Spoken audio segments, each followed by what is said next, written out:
Friends இப்போ நம்ம burner ரெண்டும் க்ளீன் பண்ண போகிறோம். வாங்க எப்படி க்ளீன் பண்ணுறதுன்னு பார்த்துடலாம். ஃபஸ்ட்டு வந்து நம்ம வினிகர் சேர்த்துக்கலாம்.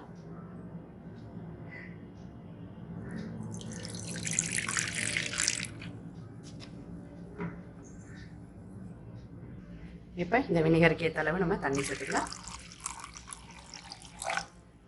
இப்போ பர்னரை இதில் 3 to 4 hours நல்லா ஊற வச்சுருங்க. நல்லா ஊறட்டும். நான் ஏன் கண்ணாடி பவுலில் செஞ்சு காமிக்கிறேன்னா உங்களுக்கு வீடியோவில் நல்ல கிளியராக தெரியணுன்றதுக்காக தான் நான் யூஸ் பண்ணி காமிக்கிறேன். நீங்கள் வீட்டில் உள்ள பொருட்களை வச்சு நீங்கள் யூஸ் பண்ணலாம். வாங்க இப்போ நமக்கு ஒரு 3 hours வந்து பர்னர் வந்து நமக்கு நல்லா ஊறிடுச்சு.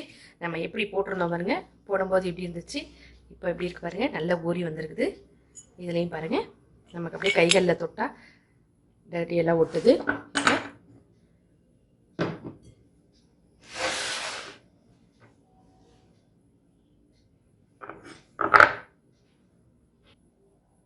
இப்போ இது மேலே நம்ம பேக்கிங் சோடா யூஸ் பண்ண போகிறோம். அதை ஆட் பண்ணிக்கலாம்.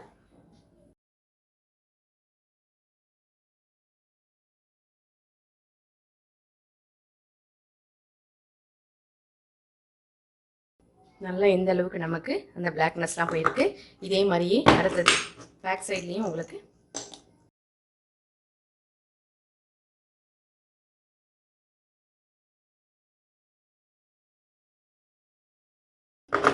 வாங்க இப்போ நம்ம இதை நல்லா வாட்டரில் வாஷ் பண்ணிட்டு வந்துடலாம்.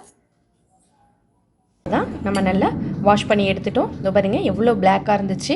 இப்போ நல்லா தொடச்சி சூப்பராக ரெடி ஆகிடுச்சு. இந்த டிப்ஸ் உங்களுக்கு ரொம்ப யூஸ்ஃபுல்லாக இருக்கும்னு நினைக்கிறேன். உங்களுக்கு யூஸ்ஃபுல்லாக இருந்துச்சு, ரொம்ப பிடிச்சிருந்துச்சுன்னா ஒரு லைக் கொடுங்க. உங்களோட ஃப்ரெண்ட்ஸுக்கும் ஃபேமிலிக்கும் ஷேர் பண்ணுங்கள். ஃப்ரெண்ட்ஸ் மறக்காமல் இந்த சேனலை சப்ஸ்கிரைப் பண்ணிவிட்டு பக்கத்தில் உள்ள பெல் சிம்மில் ப்ரெஸ் பண்ணிக்கிங்க. தினம் போகிற வீடியோஸ் எல்லாமே நோட்டிஃபிகேஷனாக வரும். ஃப்ரெண்ட்ஸ் தேங்க்யூ ஃபார் வாட்சிங்.